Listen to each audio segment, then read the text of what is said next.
looks amazing.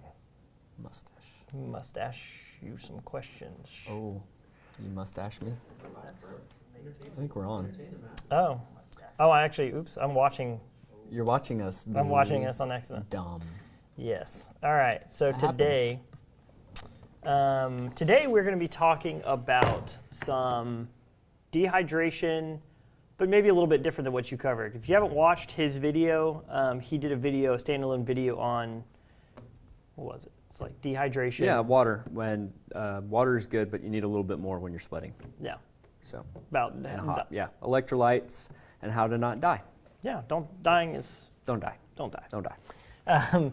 But today I kind of wanted to talk about like prepping for it and what you can kind of do prep, recognizing the signs and symptoms, and then if all of that fails and you're still going into heat stroke or something, heat-related emergency, what to do to combat it. Nobody likes a panicker. No. Don't panic. Yes, and if you're prepared, you're less likely to panic. See? That's how it goes. Hero. Yeah. So I actually have a crazy story. This is from a group on Facebook I'm part of called Shoot, Learn, Grow. A lot of us have actually been asking us to start a blog, and this guy that's in the Shoot, Learn, Grow group, he started the group. I think he started it. He's really good at breaking down gear. He's like an active military guy. He writes things in a good way. So we are coming out with some cool gear reviews, which will be available on the website. If you're the type of person that likes to read like blogs, then that's going to be. And you may do some writing because that's what you majored in, right? I have a degree in it. Yeah. So good. Yep. So, anyways, a part of this group it's a good group because most gun groups on Facebook are like just people roasting each other over like red anodized parts and Punisher skulls and whatever else you decide to throw on your rifle. Yep. This group is different. It's like posting your kit, why you're posting stuff in your kit, and videos of people like actually doing drills. And the community is very education based, and there's not too much like ego in there. That's good.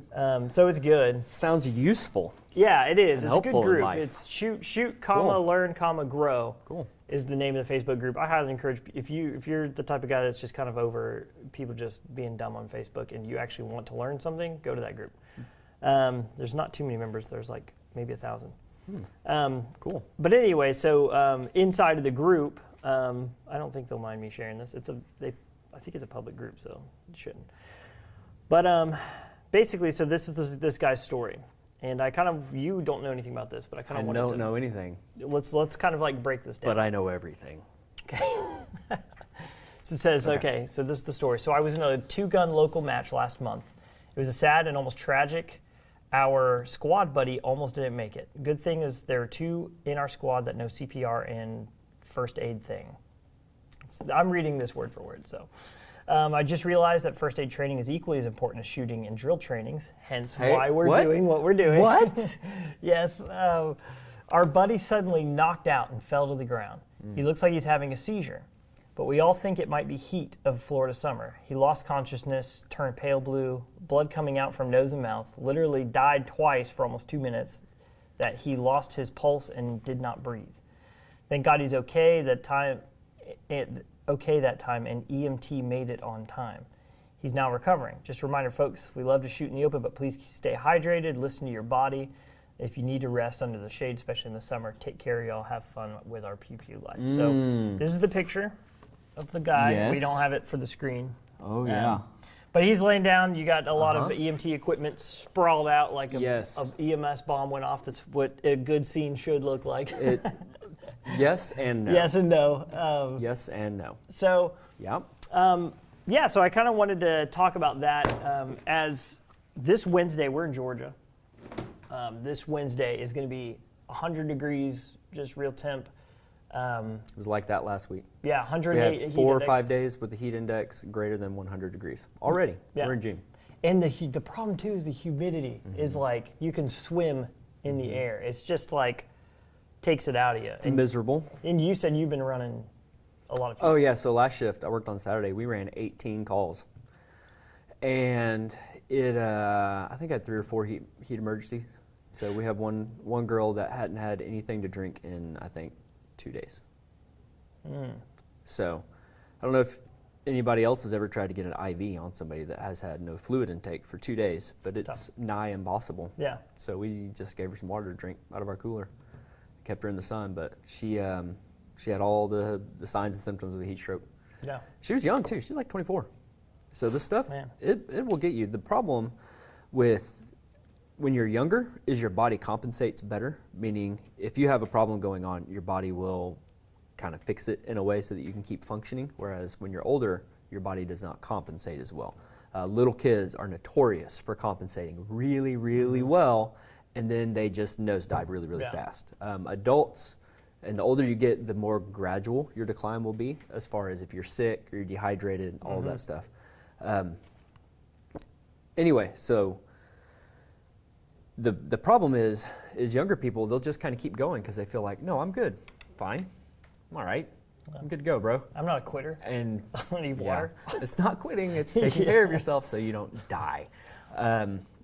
So yeah, it's she just had gone for a couple of days, possibly homeless. I think she was a good distance away from whatever her address was on her driver's license, which is not uncommon for where I work, the area that I work in. We have a lot of transient urban pioneers that come through.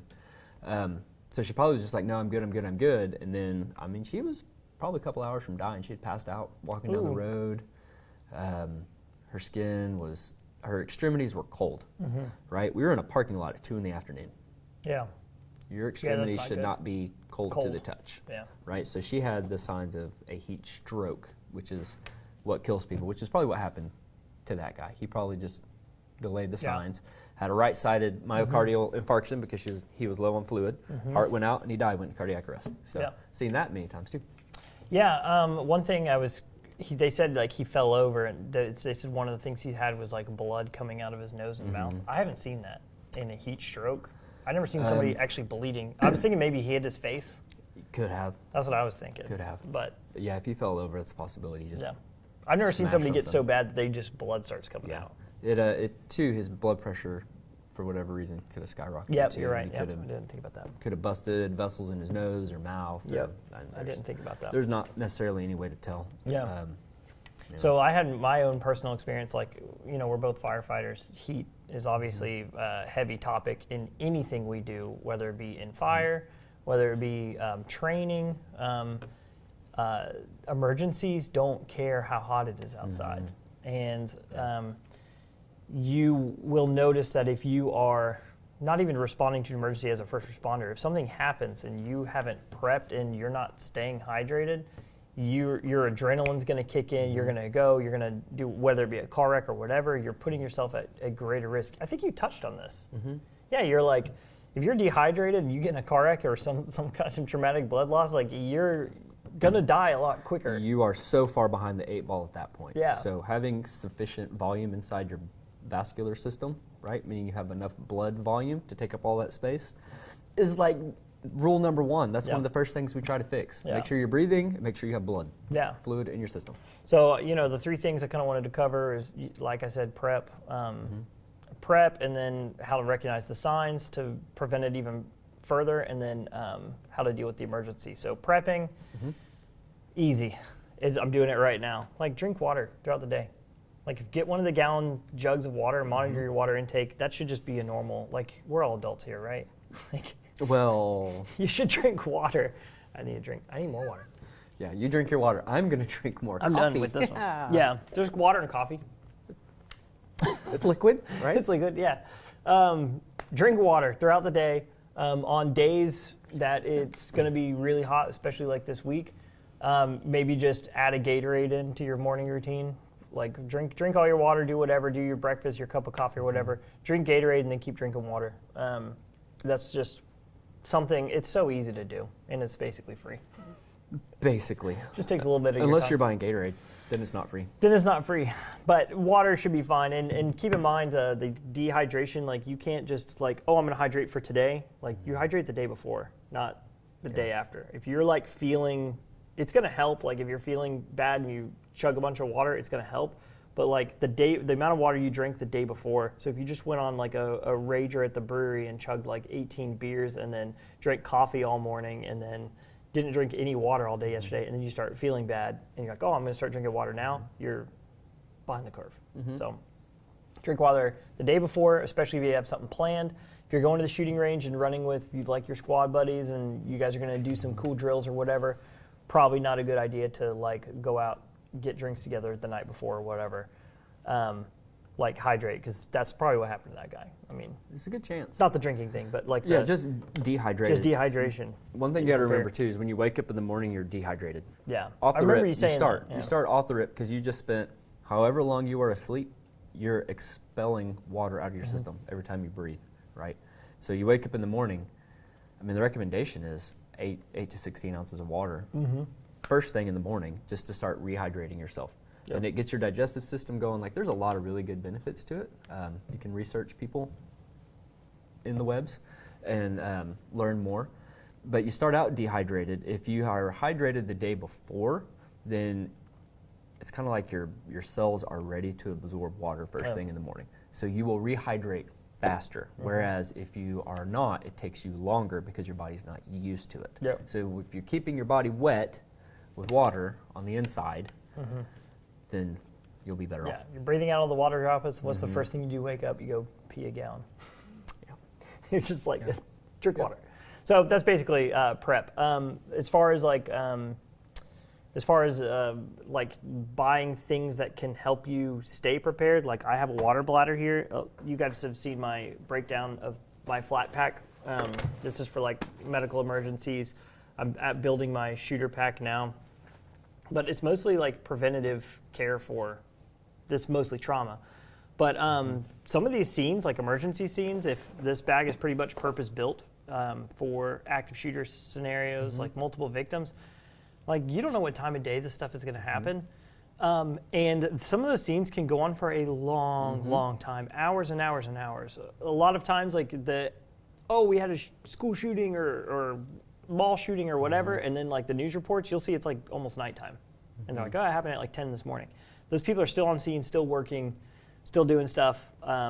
If I'm there and the fire department's there and I'm just like average Joe citizen, first thing I'm going to do is be like, I'm here to help.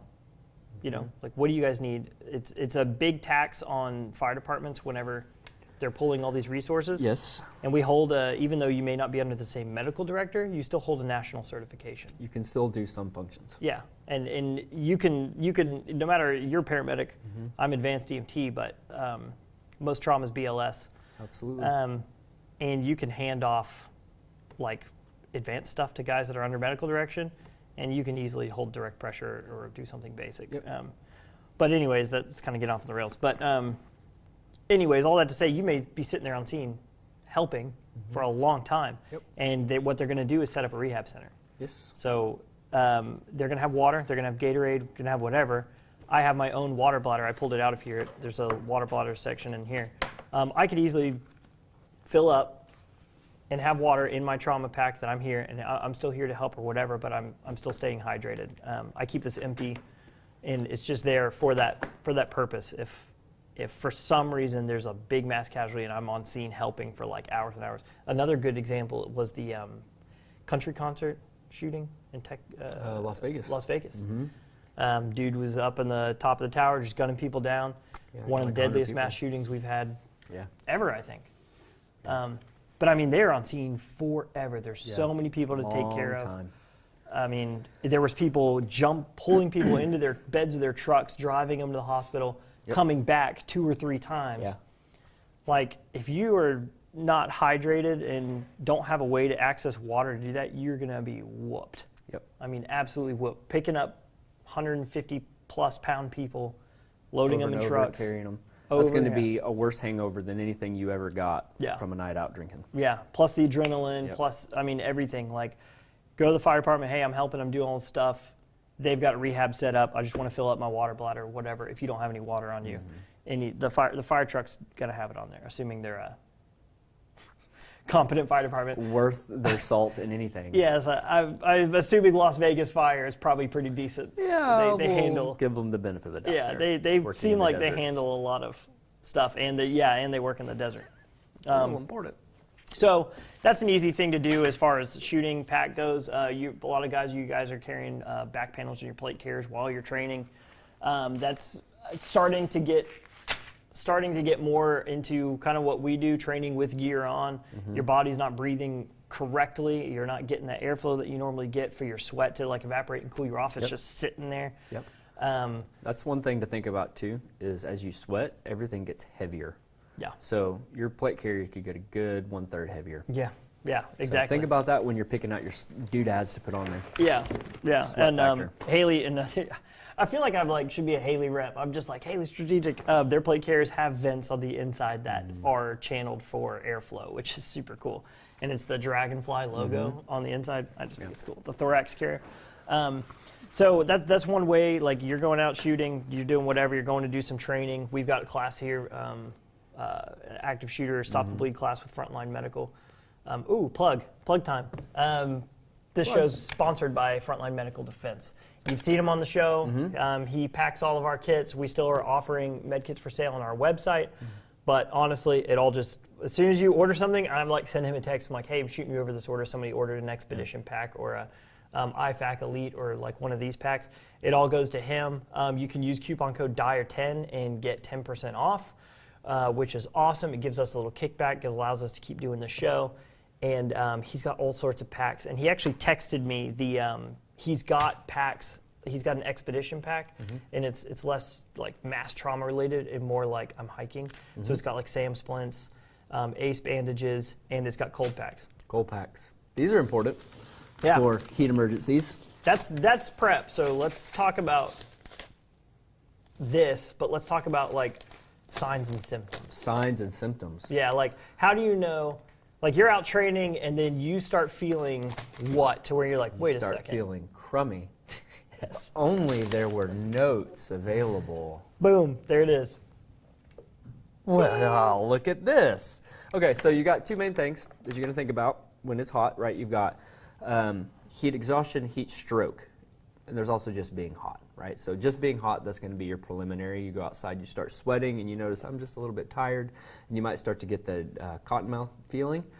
That's like your number one red flag, is that you're starting to get cotton mouth. If you are getting cotton mouth, dry mouth, you're already dehydrated, go inside, drink something. But when you're thinking about more of the serious stuff, like how many times you've been around somebody and you're outside doing stuff and they're just like, man, I'm just a little bit dizzy. It's heat exhaustion is starting to set in. And that's bad, right? Because what is happening is your core temperature is beginning to elevate and your insides are kind of cooking, right? So when you get up in a heat stroke, your core temperature is way too high and it can affect your brain. It seriously can. So the guy in that story, if he did have some kind of a seizure, that can be because his core temperature rose jacked so up rapidly. too high. Yeah, and it can't stay cool anymore. So dizziness, lightheadedness, fainting is a big, that should be an emergency red flag to anybody. Do you need to call 911 if you faint? Not necessarily. Nope. You need to sit up and go somewhere and cool off. If you're not able to get your wits about you, I would say in 10 minutes or so, then you should start seeking a greater level of care. But anyway, moving on. So dizziness, fainting, excessive sweating, right? Nobody does that in Georgia right now. Yeah. Nope. Rapid, weak pulse. For the viewers, one of the best ways to check a pulse is right here, just in line with the thumb. You can just squeeze down and feel a pulse right inside there. You can also, for little kids, squeeze the inside of the bicep right here. You might have to squeeze kind of hard, but you can feel the heart through there. And then you've got ye old neck pulse right there, the carotid. Okay? Yeah. If this is weak and you're moving up, and then you don't feel pulse here, but you feel like you might feel like a slight pulse here because pulses can get that weak to where it's just not traveling distally like you want it to. And if you you don't have a kid, like you probably have a nephew or niece or something, practice on them. Yeah, just learn those landmarks, learn how to find it and hold it, because it actually takes a little bit of finesse, especially the larger, more muscular somebody is, the harder it can be to find that pulse and to hold it. Yep. Or fat. For for our huskier, food loving. I like food. Shoot, I don't know how to say this. You overweight people. Yeah. Bring it down. Bring it down. Bring it down. Yeah, so... Anyways, moving on. Nausea and vomiting. So if you start to get nauseous while you're outside, you got a problem going on. And if you move into cool, pale, clammy skin, right? So this is more than just sweaty, but it just feels like you're slimy. Yeah. And you're cold, cool to the touch. That's not good. Yeah. Clammy. Cool story about that. My father-in-law was jogging the mountain the other day, and he noticed somebody that was like, he stopped and he had a conversation with a younger kid that was out there jogging. He's like, man, I'm not feeling good, whatever. And he said he noticed the kid was like looking pale and his lips looked real dry or whatever. And this was last week. Last week was similar heat index. Last week was terrible. Over 100. Yeah. So he goes over there and he said the kid threw up. And he's like, oh, I'm just going to go. So he gets in his car or whatever. And my father-in-law also leaves, but noticed that the kid's car is still there. And he's leaning out the door throwing up. And then he gets to the point where he's just dry heaving. He's threw up like 6 or 7 times. Yeah. So my father-in-law called 911 for him because the kid wasn't going to call 911. He was just going to try to drive home. He's like, at that point, you threw up 6 or 7 times, and you're confused, and he didn't know what was going on. Yeah, that is heat exhaustion. That's a great example of heat exhaustion. All of those things. And listen, people, don't get so prideful and arrogant, thinking like, no, I'm good. I'll be fine. I'll be fine. Bro, your hand is cold. It's 108 degrees outside. You're not good. You're not good. You need help. You and need firefighters assistance. do that. Firefighters are notorious idiots. They're trying to like be, I guess, tough. Well, the people that know are the biggest offenders to common sense and doing things. It's like having an obese doctor. Like, bro, what are you, what are you doing? Yeah. Like doctors are like, you'll be at the hospital. Doctors like chain smoking and like out like. Yeah. Okay. Yeah. It's like the time I cut the inside of my knee open with an axe and we didn't want to go to the ER. Tried to glue it together. True story. I have a scar. I had to get staples. Oh my gosh. My wife was like, what are you doing? I'm fine. I'll fix it. I got glue. It didn't work. You got duct tape. Didn't work. Didn't work. Oh, man. Anyway, so that's heat exhaustion. Yep. So you'll see heat exhaustion more than anything else with people. Heat stroke is much more severe, and I don't remember the temperatures, the exact core temperatures, but I know with heat stroke, I think you're getting up close to about 100 degrees core temperature. So this is like a normal fever, and it could go higher. But a fever, think about a fever, that's a response to a virus or bacteria in your body, and your body's trying to intentionally kill that. So your body is actually kind of prepared for what's going on. If you're having a heat stroke, your body's not prepared. Yeah. Like what are you your doing? body's saying, stop, dummy, stop. So throbbing headache is going to be a big indicator, right? It's the summertime. People, stop your partying a little bit. If you're getting those throbbing headaches mid-morning next day, you're dehydrated is why you have a throbbing headache. Ibuprofen and energy drinks are not going to help you. You need to hydrate. That's why you have that throbbing headache. And as far as talking about symptoms, there are things that can mask those symptoms. So like if you're out at the pool and you're at the beach, you may not feel like you're dehydrated because you're inside of a pool of water. And you're drinking alcohol and you're out there all day. I mean, that happens a lot on the lake. Like we have a lake around in our territory, or my old station does. But those emergencies, you're out on a boat, you're in your swimsuit, you're jumping in and out of the lake. You don't feel like you would be dehydrated, just like you don't feel the sunburn through the water, but it's worse. Like there's things that can do it. And then the fire department, like even our gear, even though we're prepared to sweat and all this stuff like that, your mouth gets dry because you're breathing air or whatever it is. You may not think that symptom is associated with dehydration when it could be. You might just be like, oh, I'm just breathing air so much. It's whatever. Yeah, I'm sweating a lot because I'm in a gear with zero skin showing that's not breathing at all. Like that type of stuff can mask symptoms. So be careful of that. Absolutely. If you stop sweating too, if you get to a point where you stop sweating, that's double, triple bad, friend. That's you're really getting into good. like irreversible. You're starting to cause some serious damage to your body. And you can get to the point where you're so dehydrated you destroy your kidneys. So. At that point, I would recommend electrolyte packets. You need those long before that. Yeah. Well, I mean, I'm saying like.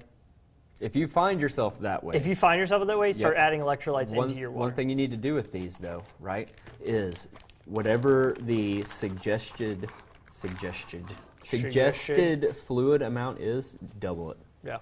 Because you're going to have a lot of nausea and vomiting. Your stomach's already going to be irritated. You're going to feel a little bit crummy, right? If you put something too strong in your stomach, you're going to have a good chance of just throwing it right back up. Yep. So dilute it down as much as possible. We use Pedialyte in the fire department. Pedialyte actually is borderline garbage. Really? Yeah. That's just what they told us to do. It's got too much sugar in it. So that's another reason to dilute it down, because if you pump a ton of sugar into your system, it will dehydrate you. We would do half Pedialyte, half water. Yeah, and that's a decent start. Right. And the reason I like liquid IV so much is because the sugar and salt ratio is better to where it actually gets soaked up into your body, and you don't just end up urinating it all out. Yeah. That's what destroys your kidneys, by the way, is when your kidneys are filtering all that trash out of your system. So when you're dehydrated, your body is producing a lot of essentially trash, and it's got to get filtered out through your kidneys. If you're dehydrated, your body's producing a lot of very toxic, bad stuff that has to get filtered through your kidneys. And if they don't have enough fluid to help do that, it tears them down, breaks them down, and they shut down. Yeah. And then you're on dialysis, bro. Yeah. That sucks. Yeah, no dialysis. You don't want dialysis. This is actually, I just grabbed these at Walmart. I've got a bigger med kit, and I just did not bring it in. So you're not prepared, bro. What up? I prepared at home. I prepared. Yeah, you're not there. Thanks. So, so much but these will work. I mean, if you, this is literally the only powdered electrolyte packets they have at Walmart. These will still work. They're It'll not work. like It'll work. It's definitely better than nothing. It's better than nothing. And there's one on Amazon you can get that's supposed to be really good. I've not tried it. It's called Banana Bag. People in the industry, if you've been around for a little while, you know what a banana bag is. Yeah. Yep, it's supposed to be a replica of that. Oh, okay. Here it tastes like dirt, but it's very effective. It's So, a life over limb. it is. It's like dying of dehydration. You're like, it doesn't taste good. I'm not drinking this. I'm not drinking that. It tastes like But yeah, grab an electrolyte packet. Could help you out. Grab it before, grab it afterwards. We had Pedialyte before. I would eat like pickles, banana for the potassium before like BA week, which is like the Army has kind of a hell week. The fire department has BA week.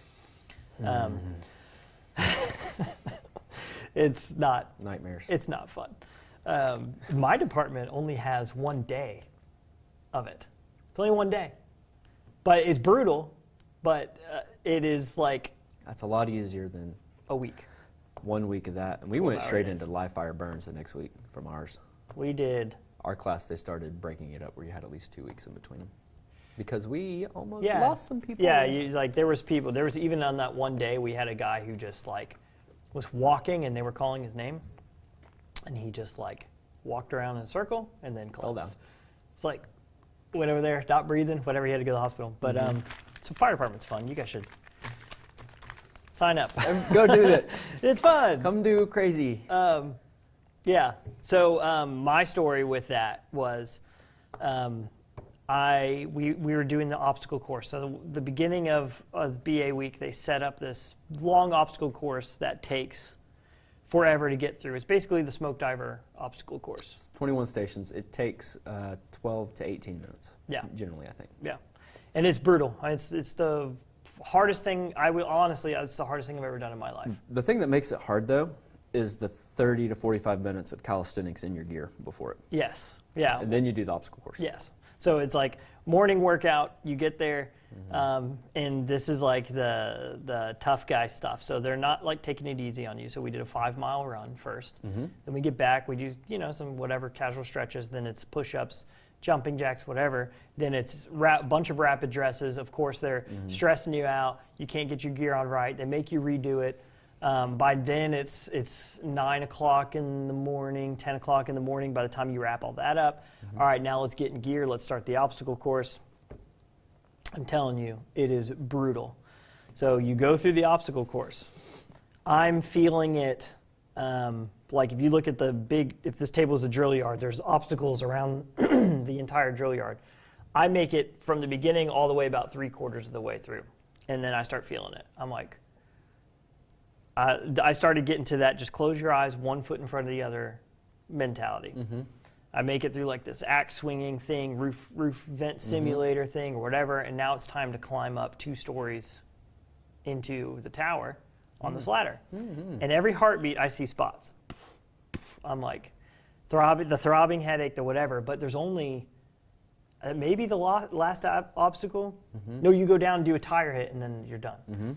So I went up, and I literally, and you're carrying an axe, I literally come up, and I'm almost to the two-story window, but I didn't know I was there because I wasn't looking. I was just like one rung in front of the other. And my hand starts shaking uncontrollably. And it literally felt like in my head, like just I'm falling asleep. Like it was like I couldn't stop it. And whoever, I can't remember who was in the tower, like in the window, came out and grabbed my arms and put them on the window. And that kind of like snapped me up. And he's like, get in this, get up, get up, get up. And he grabbed the back of my air cylinder. Snatch you in that window. Pulled me in. And the only thing I can think about was I'm like weak. Everybody in my class is going to be like, oh, he couldn't do it, whatever. And I was like, man, that was my biggest concern. They started stripping my gear off. I'm like shaking. They were like, hey, they helped me get all the way downstairs. And I was like, where is everybody? Like, dude, 13 people are in the hospital right now. I was like, oh, I'm good. I'm not the only one. Yeah, I'm not the only one. Yeah. So they came in, they actually restructured, I think, the entire program after some things like that, and our friend Doug's class kind of went through some stuff. But it was brutal. But they have cooling vests. They have cooling vests now. Yeah. And big fans that mist you. Yeah. Oh, it's so nice. And nobody yells. Nobody yells, and everybody's friends. Everybody's all happiness. It's nice. So rainbows. you should sign up. It's much friendlier now. It is. But one thing you may not have access to a cooling fan or whatever, but ice packs are great. Instant ice packs. And these are good too because you can just keep them with you wherever. Yeah. And when you need them, you just crunch them and break the stuff up on the inside of them. Yeah. It starts a chain reaction. David, where do you put these if you're overheating?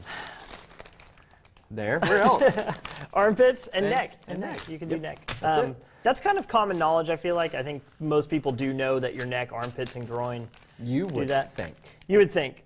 If you're into anything medical or sport, I feel like most people that have played sports, like basketball, football. Yes, but if you're joining us because we're ridiculous and you want to make fun of us, which you can, go ahead, drop a comment, like, share, subscribe, all that good stuff. Yes.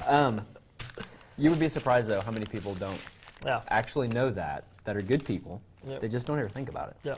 So, and if you don't have these and you have access, though, to like ice water and rags, you can substitute Yeah. icy, wet, cold rags. Absolutely. And cycle those too, because it will get warm again and whatever. Pull it off. That water's still going to be there. It can evaporate. You can redunk it or whatever. Yep. Keep cycling that stuff. But these are great if you are going out for a class. Our friends at Georgia Firing Line, they do hike and shoots. I think it's a 12-mile hike with stations shooting targets along the way. That sounds awesome. It's if you want to test yourself and your gear and shoot while you are tired. It's a good way to test yourself. That's a normal day of backpacking for me. Let's go. Really? Yeah. Yeah. Well, it's good. It's good in multiple ways because it'll teach you to prep. You may go on your first one and be like, oof, I need to change this. I need to change this. So it's a great way to prep. Definitely go do it. They do it I say Alabama. It sounds like it's far away. It's literally an hour and a half drive from their spot. Yeah. So it's like right on the line. But having something like this could be invaluable inside of your pack. Obviously weight's a consideration. A couple of these, just throw them under your armpits in case you or a buddy goes down. Man, that's going to be the move right there. Yep. And if you're at home in the summertime, refrigerated watermelon is good because it's got a high water content. And popsicles. Ooh, for your kiddos. And those are fun. And they're fun. And tasty. And tasty treats. Yep. So that's easy. These are $1? Maybe.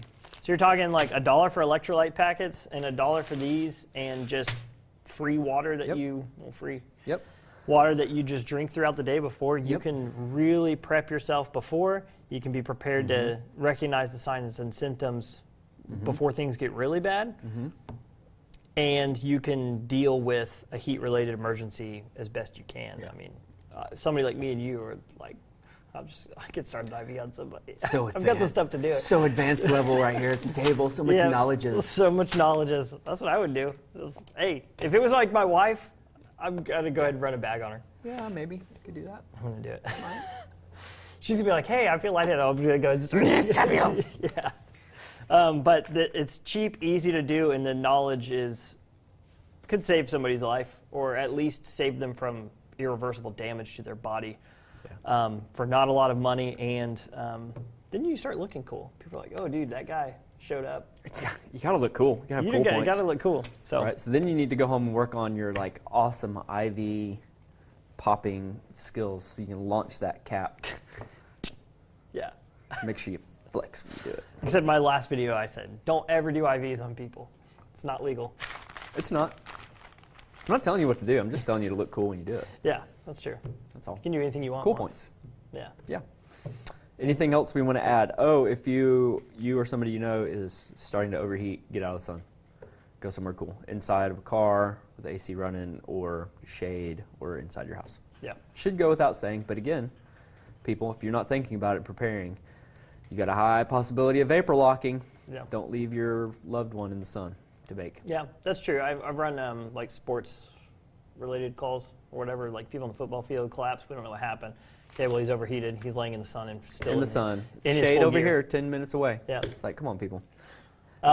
If you're a coach or something like that, an option might be getting one of those tents that are very quickly deployable, like just little pavilion covers, like where you put Something your throws some Gatorade. shade up. Yep. Either drag them there or, bring it over to him. Put it over top of him while you start pull off his gear. Like, take off clothes. Get them, as close Down to to the naked drawers. as you can. Yeah. Yeah, absolutely. And start tucking these under their armpits and neck, groin. Yep. Reason being is where your large blood supply is flowing through your body, so you're getting that cold where the blood is. That will help cool your body down. Yeah.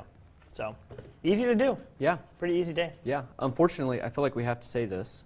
Check your car if you have kids before you get out. Oh, yeah. That just happened again. Yeah, it does keep happening. It's pretty People- amazing. It's pretty amazing.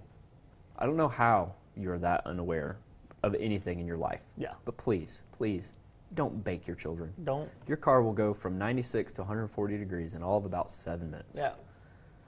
And the kid's just sitting there like. They're just trying to take it Yeah. because that's Or when what you they'll first do. close the door and start walking away, they're like, oh, they'll be back. Yeah, don't do that.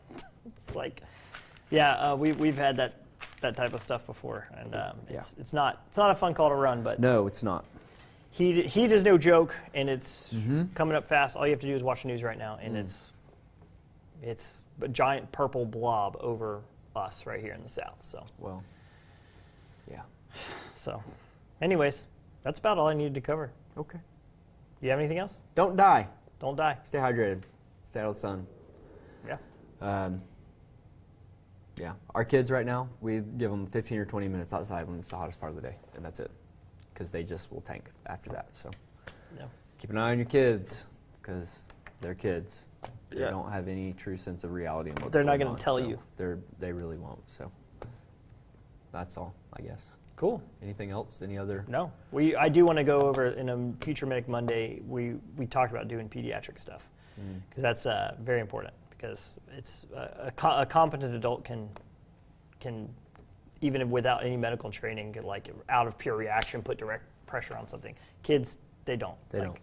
We have to protect our kids, and in the stuff of school shootings and trauma, pediatric trauma can get a little not too much different, but it does get a little different. It's a little different. Pediatric CPR, like he said, kids crash. So soon I want to start going over some pediatric stuff. So make sure you guys like and subscribe. If you've got kids, nieces, nephews, you guys vacation together, you do whatever. Yeah. We're gonna try to give as much knowledge on that front as we can. So. And if there's a topic you want us to talk about, drop that in the comments too, right? Yeah. Comments, do things with the YouTube's algorithms. And if it's a engage. question about something we've already done, I'll cover tourniquet placement every Monday if I need to. Hey, we can do it. We can do it. If you've got questions, maybe we'll even do another tourniquet episode on different types of tourniquets, rats, cats, SWAT T, whatever it is. If you've got questions, post them in the comments. I promise you that if you drop a comment with a question, it will either be answered in the comments or we'll do a whole episode if we feel like we need to. Yeah. So, content is unlimited almost with medical. We got a lot of things we can say. A lot. Lots of things. All right, so that is it. We will see you guys next Monday.